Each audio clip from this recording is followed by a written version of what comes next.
Estamos en Ser el Movimiento, el podcast del Club de Fanrey, hoy con un episodio especial, muchas invitadas e invitados que se van a presentar brevemente. Así que mi nombre es Marcelo Iñarra y estamos en Ser el Movimiento, que viene de la canción de Jorge Drexler, el cantante uruguayo, que dice: no hay que estar en, sino ser el movimiento. Y todas las personas que están acá en este episodio especial sobre ONGs que trabajan con temas de derechos humanos, con el tema de migrantes, con temas de derechos indígenas, y la cooperación internacional representada por alemana, representada por Juan Maya, que trabaja para Miserio y Pan para el Mundo. Es un capítulo especial, así que les voy a pedir a ver si se pueden presentar, pero primero cuenten una historia de lo que ustedes hacen y presenten su organización y su nombre. ¿Les parece? ¿Quién quiere comenzar? ¿Nora? Sí, Vale. Bueno, mi si no suena, nombre es ah, Nora ya, González. perfecto. Soy Nora González. ¿Eh? Soy Nora González del Centro de Derechos Humanos Fray Bartolomé de las Casas, una organización que trabaja para atender y defender los derechos humanos en Chiapas. Yo estoy en el área de PME y Procuración de Fondos, que es dos grandes ramas para la organización. Una que facilita las herramientas para poder cumplir los objetivos y hacer la planeación anual. Y también el registro como de actividades y ver todo el contexto que nos permita hacer el trabajo. Y por otro lado, todo el tema de procuración de fondos, es tanto donantes individuales, agencias y proyectos de cooperación. Nora, ¿nos podés contar una historia que presente un día a día en el trabajo de Fraiba para que presentara la organización, para que la gente la conozca? Sí, pues en el contexto actual que tenemos, por ejemplo, lo que sucede mucho son casos de personas que vienen y acuden al centro, registran como un suceso que les haya pasado, donde identifican que ha habido una violación de derechos humanos y lo que desafortunadamente se repite mucho son casos de detenciones arbitrarias, ¿no? Que es un tema prioritario para el FRAIBA, porque bueno, hemos comprobado que hay unas cuestiones de violencia sistémica, entonces hay una situación de fabricación de culpables por presentar estadísticas. Entonces se da mucho que hay detenciones arbitrarias de la libertad.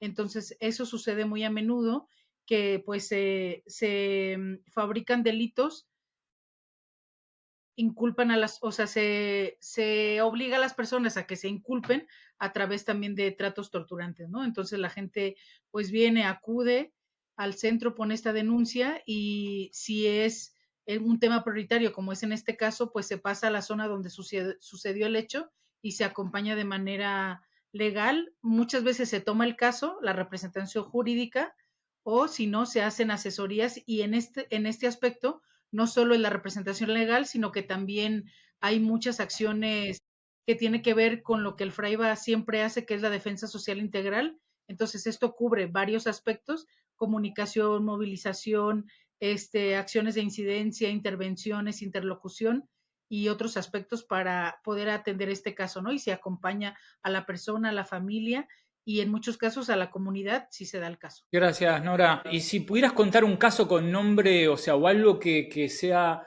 como más cercano, algo que, digo, lo que lo contaste de una manera técnica, ¿no? Si tuvieras que contarlo de una manera, decir, una historia que te haya conmovido y que creas que vale la pena que las personas que nos están escuchando en todo el mundo de habla hispana conozcan, alguna historia que sea, que te haya tocado de cerca y que vos creas que de alguna manera representa a Fraiba, ¿no? Sí, pues bueno, hay varios casos y creo que los de tortura, por ejemplo, para mí son los que más me conmueven porque pues te das cuenta de que la gente inocente y en situaciones vulnerables es la que más sufre porque hay una cuestión de tratos torturantes que les obligan a inculparse con pues, con los delitos que se le están incriminando, ¿no? Eso en general a mí, por ejemplo, me conmueve mucho, pero si tendría que poner un caso que también ha sido muy importante para el Fraiba, es el caso de una mujer de la zona de Ocosingo, de Doña Rosa,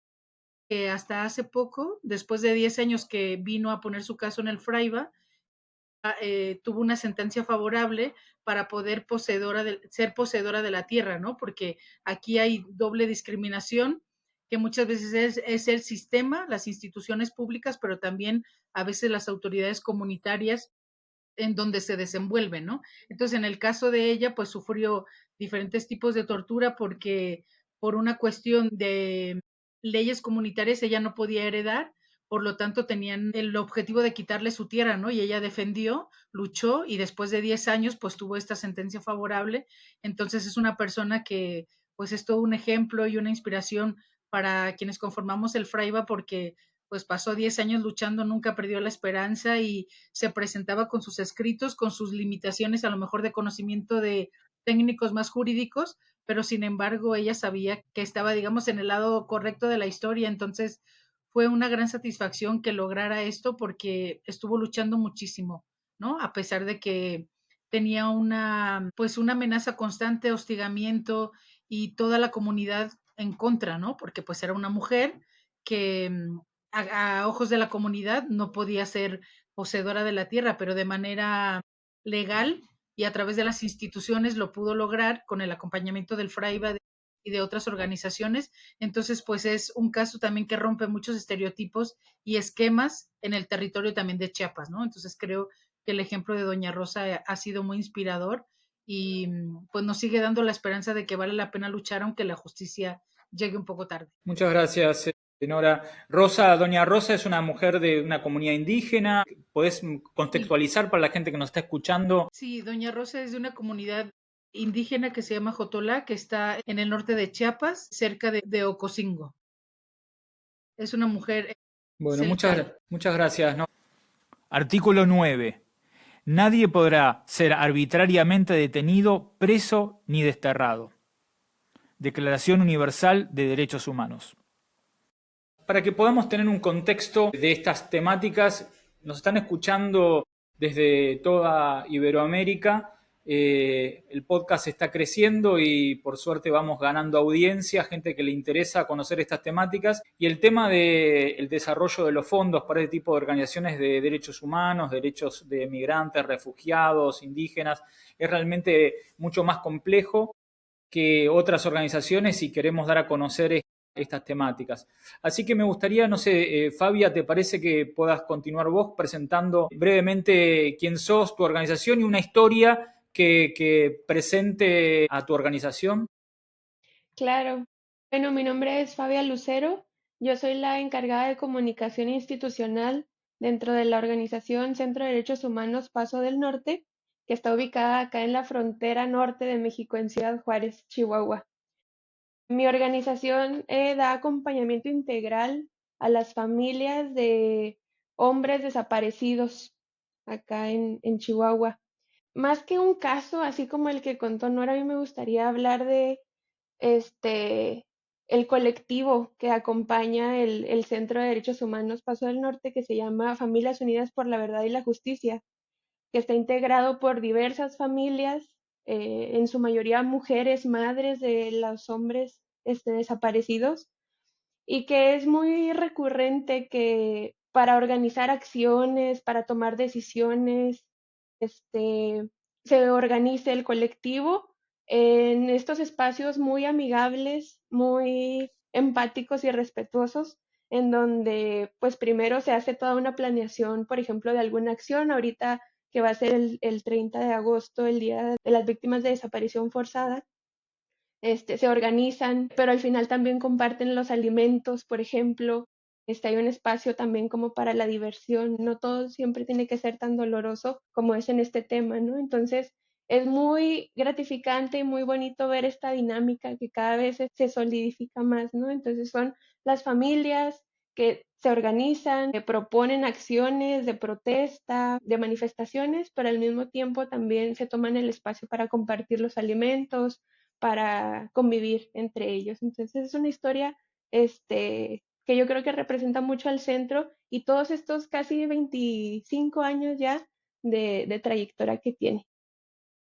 Gracias, Fabia. Para tener una envergadura de tamaño, ¿no? De la problemática de desaparecidos y desaparecidas en la frontera norte de México. ¿Tenés alguna estadística que ustedes trabajen, decir, para tener algún tipo de tamaño de la problemática? Porque en general es una temática que es muy dolorosa para México y para el mundo, ¿no? El tema de desaparecidos y desaparecidas. ¿Podrías dar alguna estadística en ese sentido?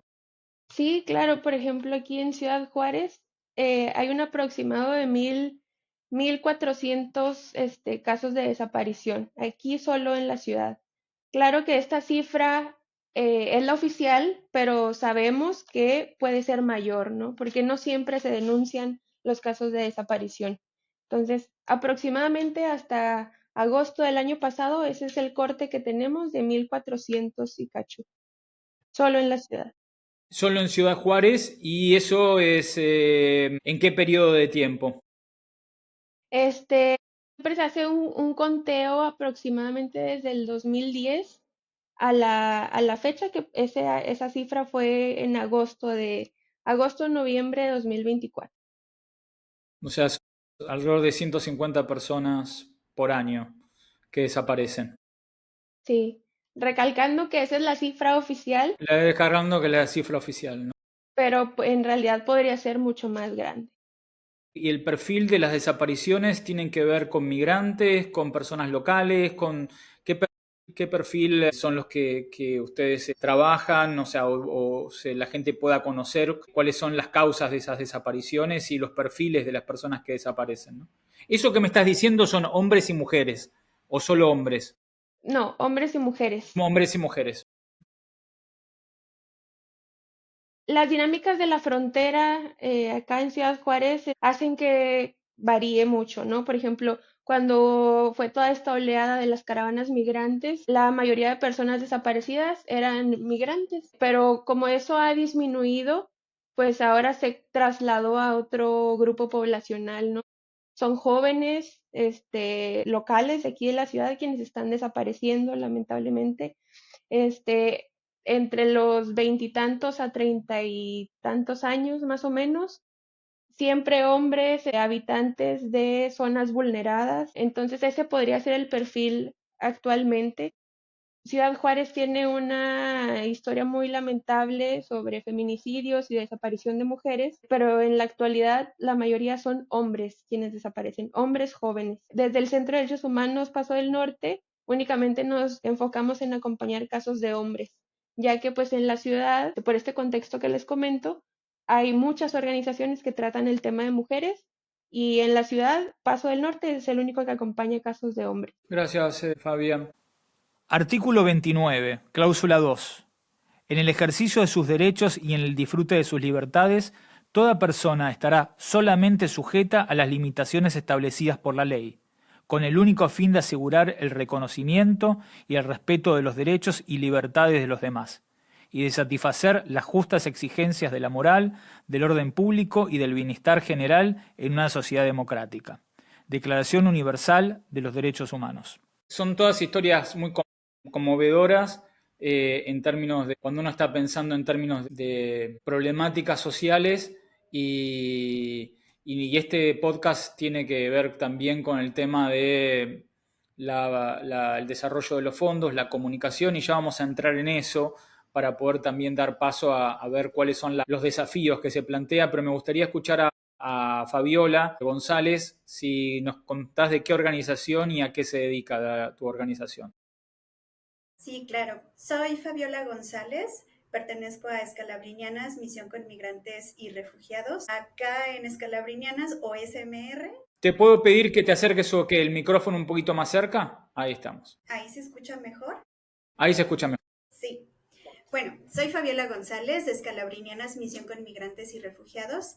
En SMR, como más nos conocen, es más corto el nombre. Nosotras acompañamos a personas migrantes, también a personas defensoras de la población en movilidad humana.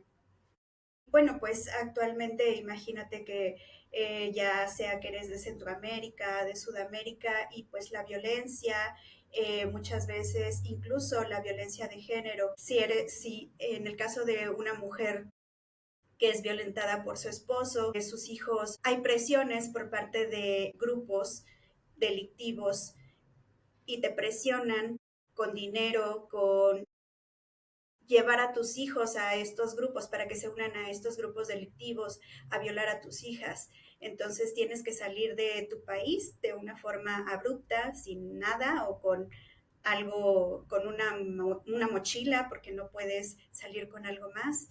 Tienes que caminar y caminar. A lo mejor subes, abordas un camión que te avanza un poco más y muchas de las personas que nosotras acompañamos, de las personas migrantes, pues han cruzado la selva del Darién, en donde han visto a otras personas morir lastimosamente o que son cooptadas por paramilitares, por crimen organizado, y cuando por fin llegan a la frontera sur de México, en Tapachula, bueno, pues se enfrentan a más violencia, actualmente la violencia por el crimen organizado, grupos delictivos como narcotráfico, tratantes de personas. Y justo a estas personas migrantes que tratan de llegar y encontrar una vida mejor, una vida más digna y con mayor seguridad, tienen que pasar por México.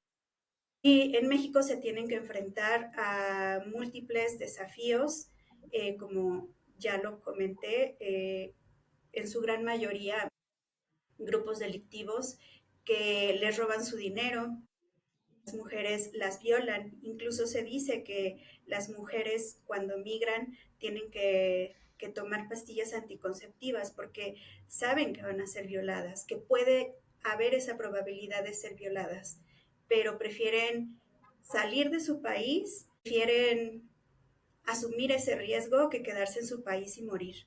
Por fin, cuando logran cruzar y llegan a territorio mexicano, como te decía, de esas personas son secuestradas.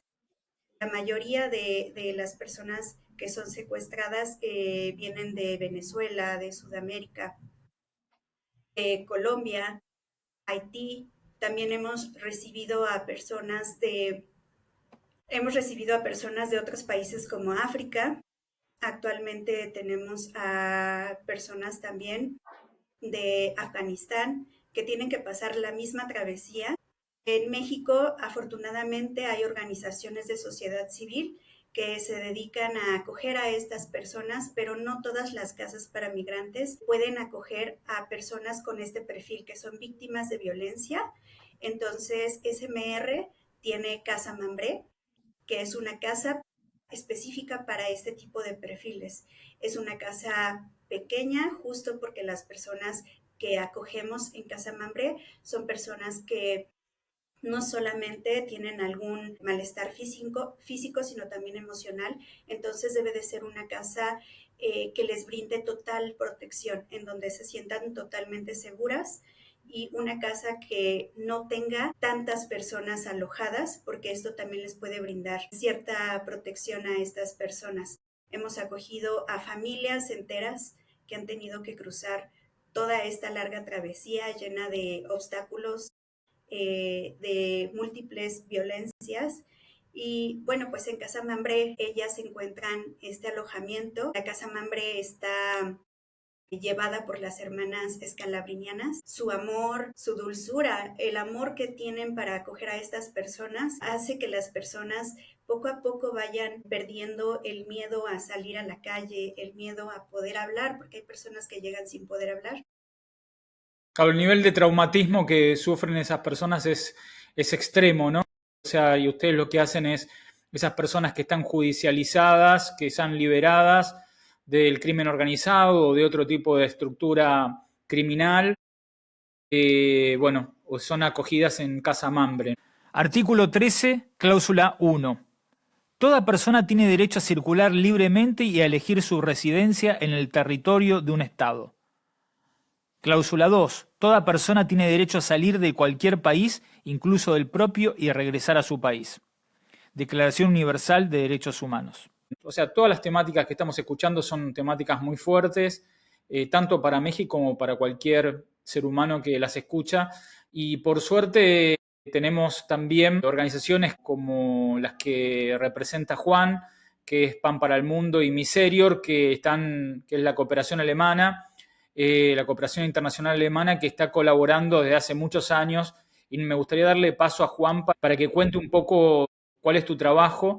Las historias que estamos escuchando son historias muy fuertes, tanto para México como para Centroamérica y para todo el mundo de habla hispana que está entendiendo y escuchando este podcast Ser el Movimiento del Club de Fan. Pero por suerte, personas y organizaciones como Miserior y Pan para el Mundo, representadas en este caso por Juan Maya, que trabajan para poder dar un marco de apoyo en términos de programáticos, de comunicación y de procuración de fondos para que estas organizaciones trabajen. Tengo el orgullo de haber trabajado con Juan desde hace varios años, y feliz de poder tenerte, Juan, hoy. ¿Nos podés contar un poco tu trabajo y una historia que te conmueva desde el trabajo con este colectivo de organizaciones de derechos humanos, indígenas, migrantes? Claro que sí, Marce. No, pues un gusto estar aquí contigo de nuevo y por la invitación a este espacio.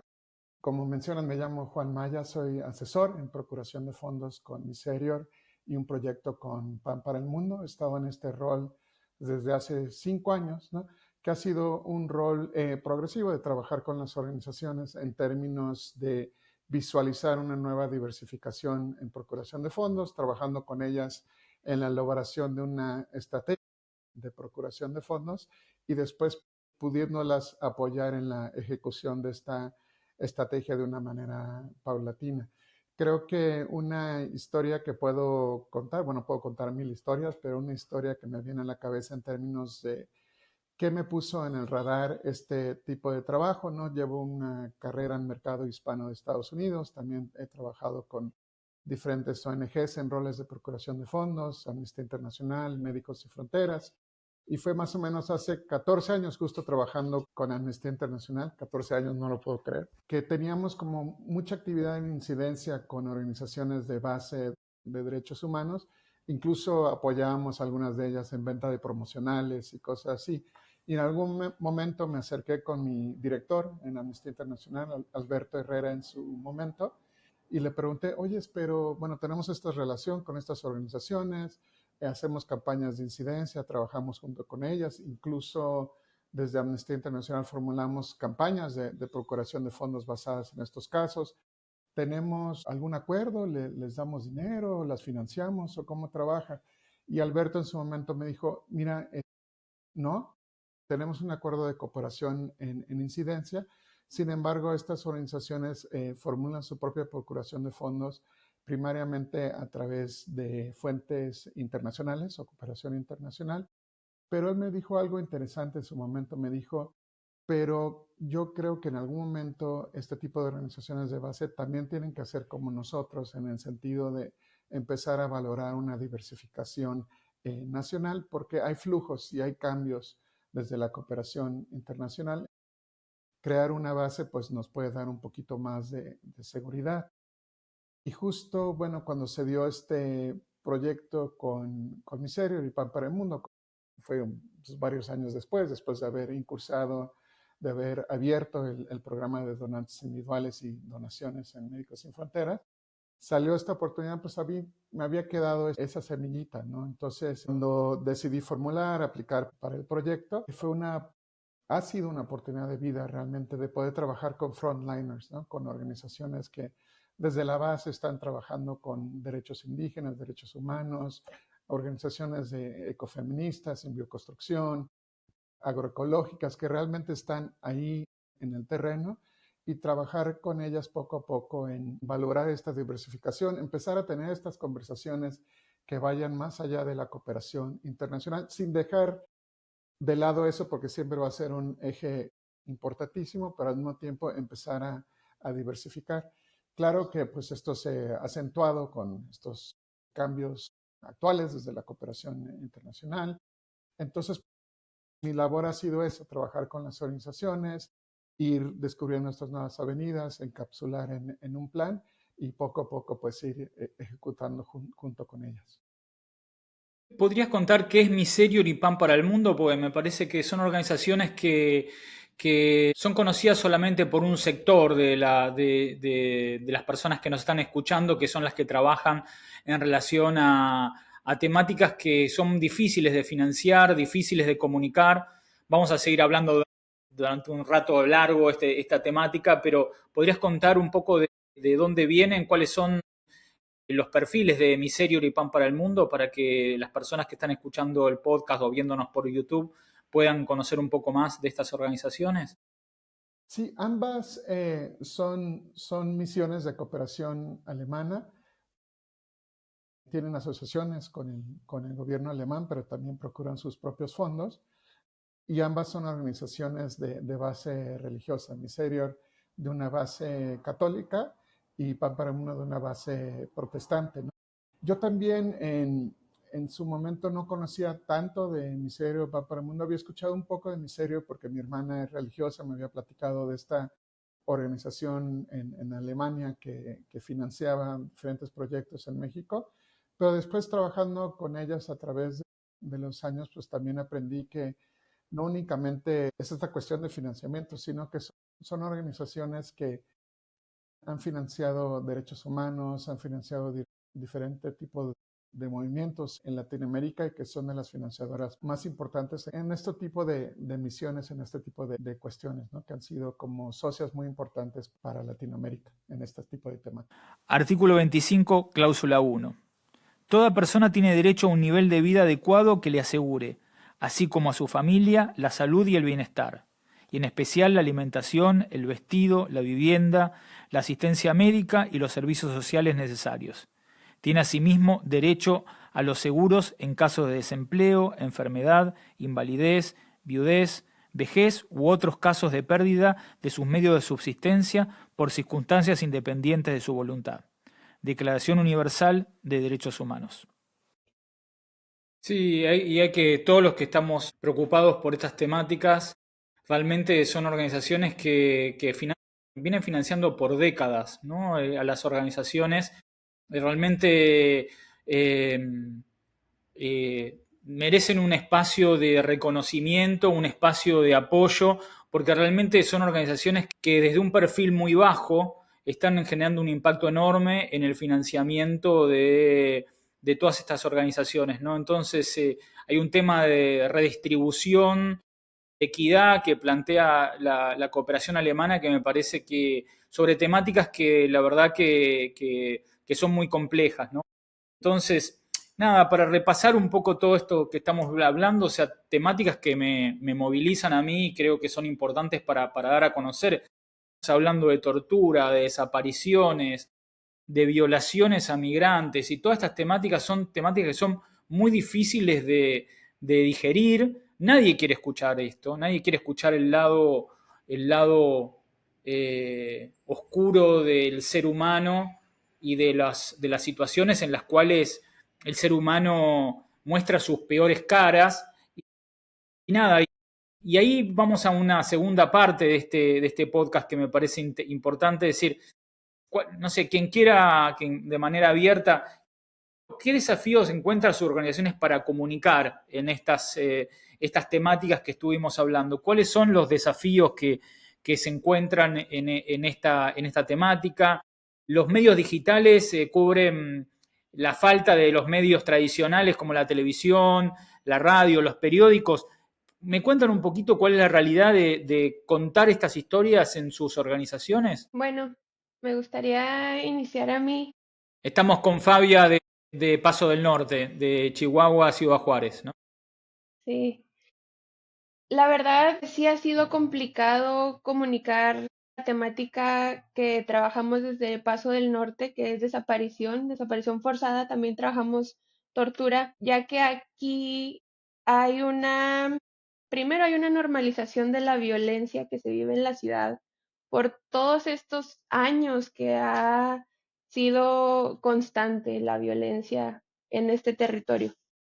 La normalización es uno de los primeros obstáculos que nos impide comunicar con nuestro trabajo.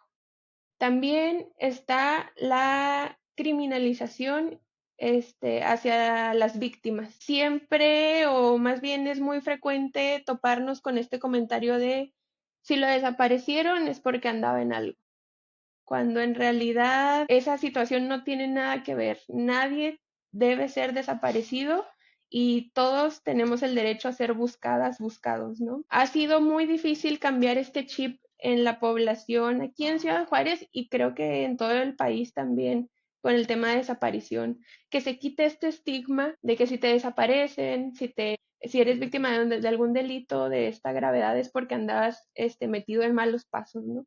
Ese es uno de los obstáculos también que nos ha llevado a tratar de cambiar la forma en la que comunicamos, eh, de buscar hacer más conciencia y más sensibilidad en la población. Y yo lo que he notado es que lamentablemente esta crisis de desaparición va en aumento en todo el país y eso tal vez ha permitido que ya las personas se vayan despojando un poco de esta frase de si lo desaparecieron era porque andaba en algo, ¿no?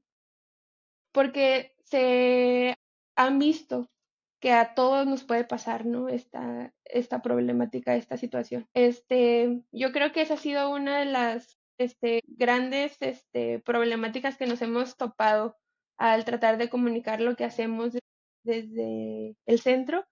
Sin embargo, pues sí, las redes sociales han sido un gran canal para tratar de desestigmatizar y de concientizar a la población. Gracias, Fabia. ¿Algún otro comentario, Nora, Juan, Fabiola?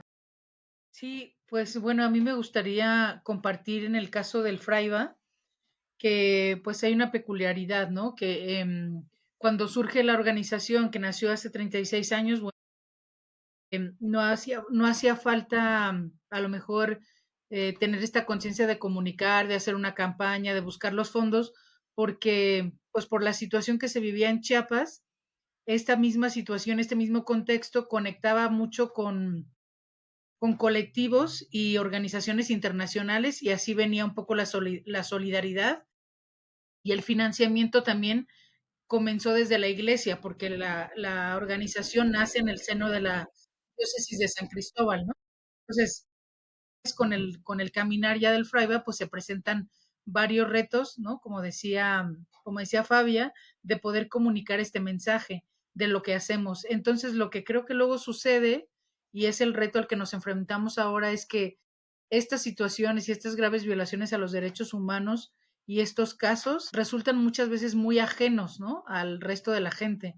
Entonces, a veces cuando las personas vienen al territorio, se dan cuenta de lo que sucede, les cuentas la historia, pero un poco más de tú a tú, de manera más cercana, pues somos más conscientes de que en el mismo país suceden estas cosas y pareciera que hay una tendencia a la negación, ¿no? Como lo comentaba también Fabia, de que a veces preferimos no saber porque son cosas duras y lo que tú comentabas también, Marcelo, ¿no?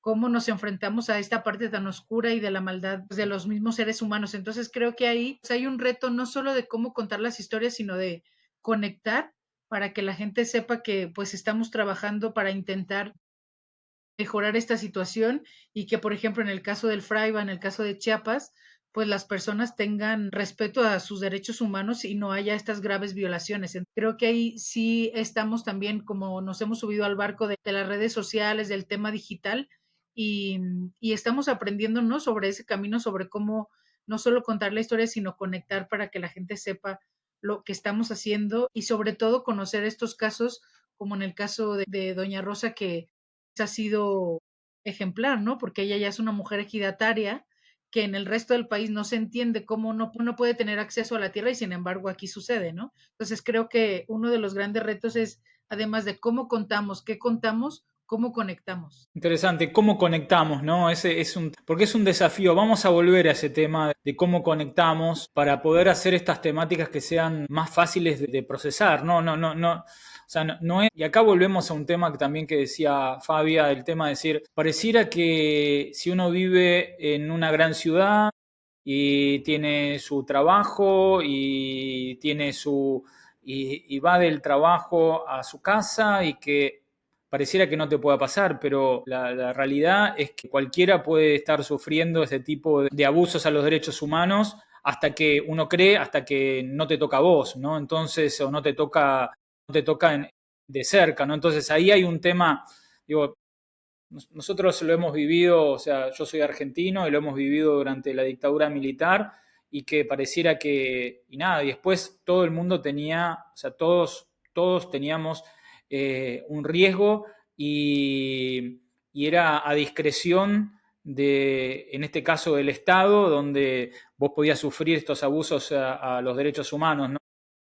Eh, me parece que este tipo de encuentro hace que empecemos a repensarlo de las organizaciones sociales, cómo podemos generar mecanismos de colaboración y de diversificación. Organizaciones internacionales, organizaciones más establecidas, pueden estar interactuando de manera más fluida con organizaciones de base valientes como las que ustedes trabajan, ¿no? Fabiola, Juan, ¿algún comentario sobre los desafíos de comunicar estas causas? Sí, en el caso de SMR es muy parecido al Fraiba, a Paso del Norte. SMR al principio afortunadamente tenía financiamiento también de la Iglesia Católica, lo sigue teniendo, sin embargo cada vez es menor y actualmente con la crisis de derechos humanos que hay en México, pues esto también ha impactado en las personas que migran y pasan por México. También se ha exacerbado la xenofobia, el racismo, la porofobia, porque si bien México es un país turístico, recibe a muchos migrantes, pero también depende de qué color sean los migrantes, ¿no? O de dónde vengan. Entonces, esto afecta bastante y esto se recrudece con la presencia de crimen organizado, la corrupción con policías locales, con gobiernos locales que están coludidos con crimen organizado y que, bueno, pues toman como carne de cañón a las personas migrantes, ¿no? Importándoles sus derechos. Justo lo que decía Nora, lo que decía Fabia, nadie quiere escuchar estas historias cuando no nos ponemos a pensar que México también es un país expulsor. México justo tiene muchas de las casas para migrantes que están en el norte de nuestro país reciben a personas desplazadas, mexicanas, que tienen que emigrar justo por que están buscando seguridad porque en sus estados ya no pueden seguir viviendo. Lo mismo que pasa en Sudamérica, en toda Latinoamérica, ¿no? Y en otros países del mundo, porque también México recibe a personas migrantes sin documentos de todo el mundo. Entonces, esto sí ha sido complicado para SMR, cómo mostrar, incluso reeducar a autoridades acerca de quién es un migrante, quién puede ser una persona refugiada, quién puede recibir protección internacional, porque es importante no solamente darles de comer sus derechos, porque es importante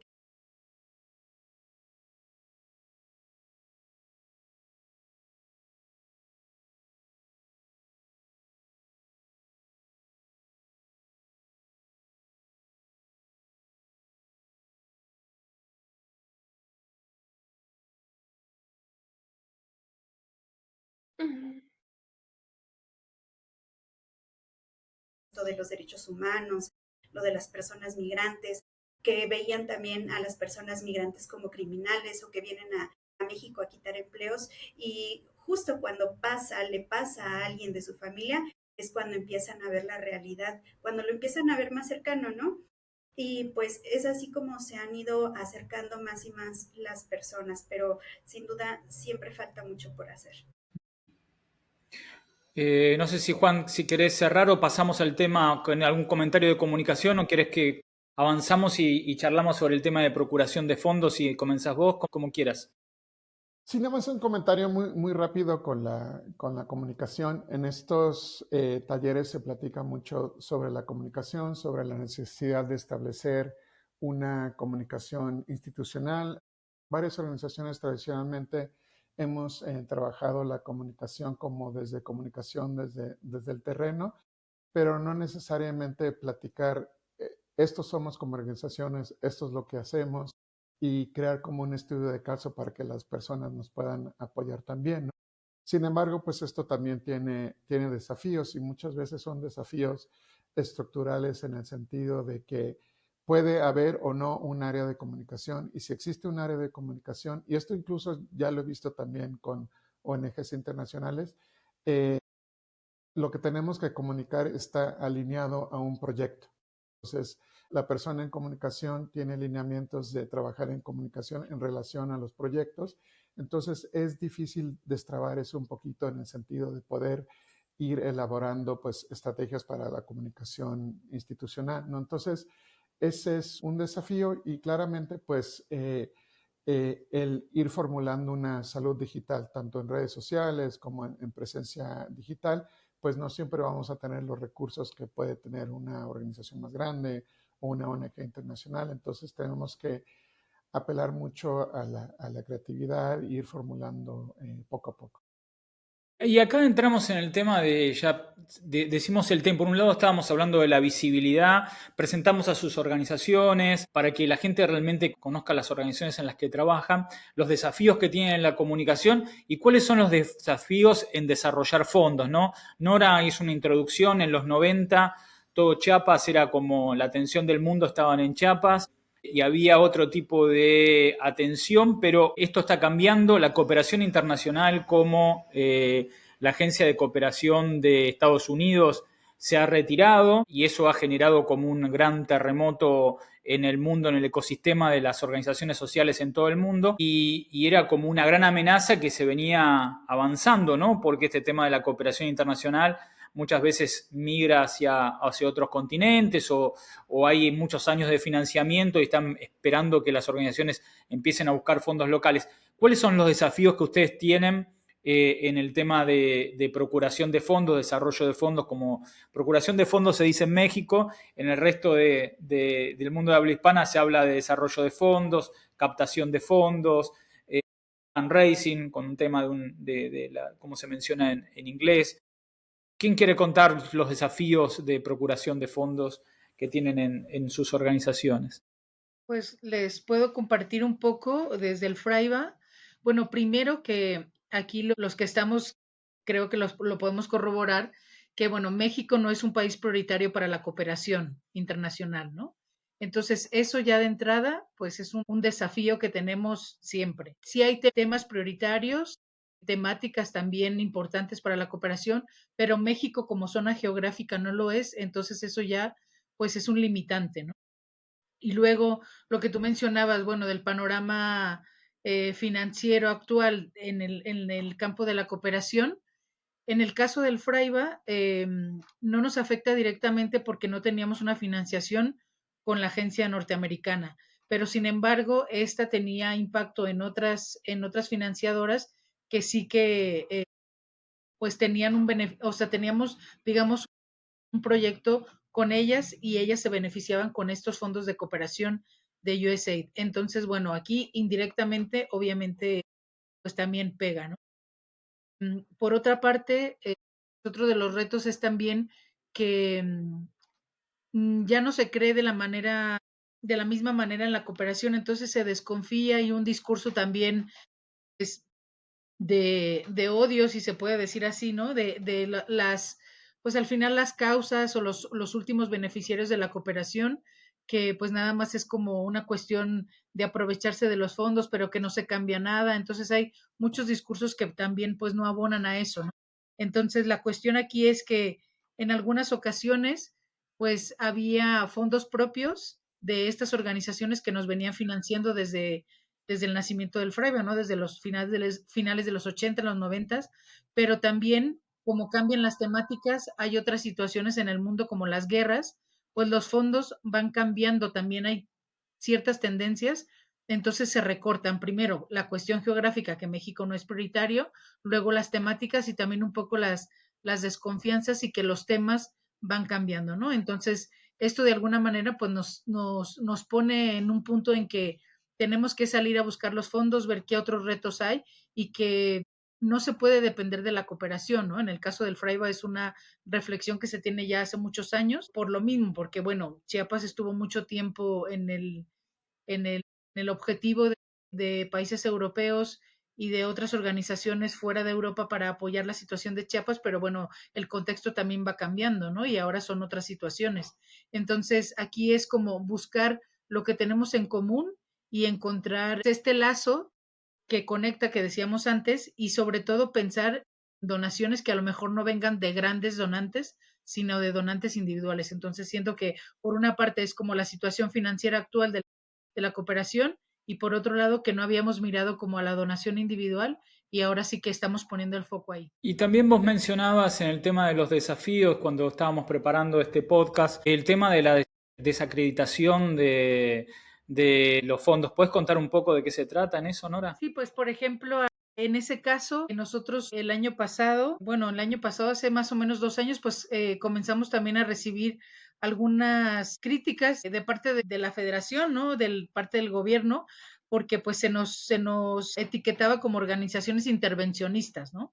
Como que estábamos haciendo cosas en temas políticos como para desestabilizar o desacreditar las acciones del gobierno. Y pues por supuesto lo que se señalaba es que como recibimos fondos del extranjero, entonces nosotros lo que hacemos es, en vez de abonar a que no se violen los derechos humanos en el territorio de Chiapas, pues a desestabilizar el gobierno. Entonces eso también pues crea una desconfianza, por ejemplo, en el caso de México, que a lo mejor no hay esta cultura de la donación, pues de desacreditar o deslegitimar a una organización que pues se financia con estos fondos porque es la manera en la que puede hacer las acciones, los proyectos, subsistir, y no esta cuestión de que tengamos el objetivo de desestabilizar, ¿no? Entonces estas críticas, pues claro, nos vulneran de alguna manera, y también hacia el ojo público, pues hace dudar, ¿no? De qué es lo que estamos haciendo, qué hacemos con tanto dinero, por qué recibimos dinero del extranjero, por qué se nos señala como que estamos desestabilizando o somos intervencionistas y tenemos una corriente política que está en contra de lo que debería de ser según lo que menciona el gobierno, ¿no? Entonces, por ahí sí que sufrimos algunas críticas directas. Primero fueron organizaciones de derechos humanos, pero sí que nos mencionaron varias veces tal cual como Fraiba. Bueno, es un tema, el tema de la desacreditación, o sea, es un tema que sucede no solo en México, en todo el mundo, ¿no? Es decir, bueno, organizaciones que son intervencionistas en la Amazonía, diciendo que, bueno, que los intereses extranjeros están por apropiarse del territorio. Bueno, en general ese es un discurso establecido y bueno, dependiendo de las situaciones se van cambiando la dinámica de esas narrativas, ¿no? Hay un tema que a mí me parece también que a veces, por un lado, está este contexto, ¿no?, que se plantea de fuera de las organizaciones, pero también creo que a veces a las organizaciones me parece que les cuesta un poco salir a pedir también, ¿no? Juan, Fabiola o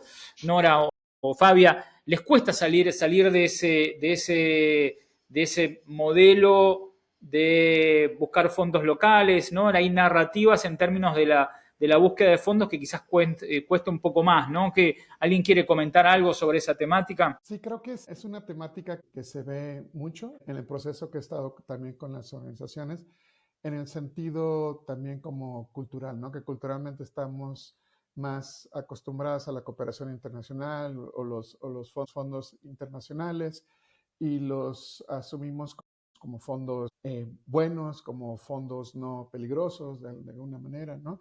Pero cuando empezamos a cambiar el chip un poquito en el sentido de lo local, ¿no? Y si estamos hablando de empresas solidarias locales o financiamiento local que tradicionalmente no hemos movido tanto, o personas, individuos, entonces empezamos a tener un poco más de reservaciones, pero ¿quiénes son estas personas? ¿De dónde vienen? ¿Qué filtro les tenemos que dar? ¿No están tratando de infiltrar la organización de alguna manera? Pero también creo que eso viene, como lo mencioné, netamente desde una cultura, desde lo internacional. Entonces, poco a poco ir rompiendo esos hitos, porque el empezar a valorar y voltear hacia lo local ahorita es más, si era importante hace 5 o 6 años, ahora es crítico, ¿no? Que empecemos a trabajar más nuestros mercados nacionales. Bien. Bueno, por un lado está todo el ecosistema externo, pero también está estas temáticas internas. Fabiola, contanos, o sea, vos habías, en nuestra preparación habías contado una historia que me parece interesante para compartir, ¿no? De esta señora que cuando las temáticas te empiezan a atravesar a nivel personal, suceden cosas, ¿no? Y que vos contabas el caso de un caso muy interesante, si nos los querés compartir, de esa señora que fue a colaborar y que se transformó en donante. Si querés contar esa historia, me parece muy, muy, muy interesante para que las personas que nos están escuchando desde diferentes partes de El Salvador, Perú, Colombia, Estados Unidos, España, Argentina, Perú, bueno, todo el mundo de habla hispana. ¿Te quedaste con ganas de escuchar la respuesta a esta pregunta? No te pierdas el próximo episodio de Ser el Movimiento. Se termina un nuevo episodio de Ser el Movimiento. Este podcast, al igual que todo lo que hacemos en el Club de Fundraising, es una iniciativa totalmente independiente.